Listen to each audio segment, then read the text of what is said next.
ನಿಶ್ಚಯಾತ್ ಅನ್ನೋ ಶಬ್ದದ ಬಗ್ಗೆನೂ ಕೂಡ ಇಲ್ಲಿ ನಾವು ಜಿಜ್ಞಾಸೆ ಮಾಡಬೇಕು.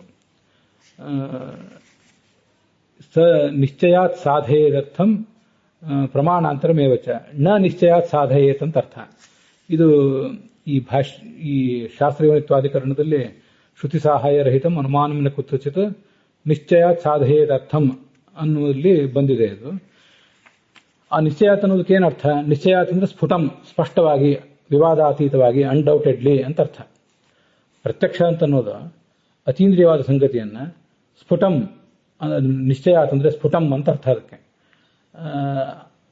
ಅತೀಂದ್ರಿಯಾರ್ಥಂ, ಅತೀಂದ್ರಿಯವಾದ ಅರ್ಥವನ್ನ ನಿಶ್ಚಯಾತ್ ಅಂದ್ರೆ ಅದಕ್ಕೆ ಅರ್ಥ ಸ್ಫುಟಂ ಅಂತ. ನ ಸಾಧಯೇತ್, ಸಾಧನೆ ಮಾಡಲಾರದು. ಹೀಗೆ ನಿಶ್ಚಯಾತ್ ಅನ್ನೋದಕ್ಕೆ ಸ್ಫುಟಂ, ಸ್ಪಷ್ಟವಾಗಿ ಅಂತ ಒಂದರ್ಥ. ಅಥವಾ ನಿಶ್ಚಯಾತ್ ನ ಸಾಧಯೇತ್ ಅಂದ್ರೆ ನ ಸಾಧಯೇದೇವ, ಸಾಧನೆ ಮಾಡುವುದೇ ಇಲ್ಲ ಅಂತ ಇನ್ನೊಂದರ್ಥ. ಹೀಗೂ ಕೂಡ ಅದನ್ನು ನಾವು ತಿಳ್ಕೊಳ್ಬಹುದು. ಹೀಗೆ ಸಾಧಿಸುವುದೇ ಇಲ್ಲ ಅನ್ನೋ ಅರ್ಥದಲ್ಲಿಯೂ ನಿಶ್ಚಯಾತ್ ಅನ್ನೋದನ್ನು ಪ್ರಯೋಗ ಮಾಡಬಹುದು.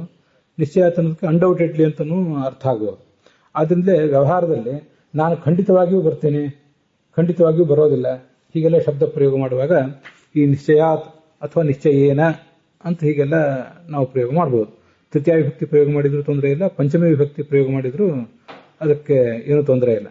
ಅದಕ್ಕೆ ಭಾಷ್ಯ ದೀಪಿಕಾಚಾರ್ಯರು ಭಗವದ್ಗೀತೆಯ ಒಂದು ಉದಾಹರಣೆಯನ್ನು ಕೂಡ ತೋರಿಸಿದ್ದಾರೆ. ಅದೇನು ನಮಗಿಲ್ಲೇ ಬೇಕಾಗಿಲ್ಲ, ಅಷ್ಟೆಲ್ಲ ಸಣ್ಣ ಸಣ್ಣ ವಿವರಗಳೇನು ಬೇಕಾಗಿಲ್ಲ. ನಿಶ್ಚಯಾತ್ ಅನ್ನೋದಕ್ಕೆ ಹೀಗೆ ಎರಡೂ ಥರದ ಅರ್ಥ ಆಗಬಹುದು.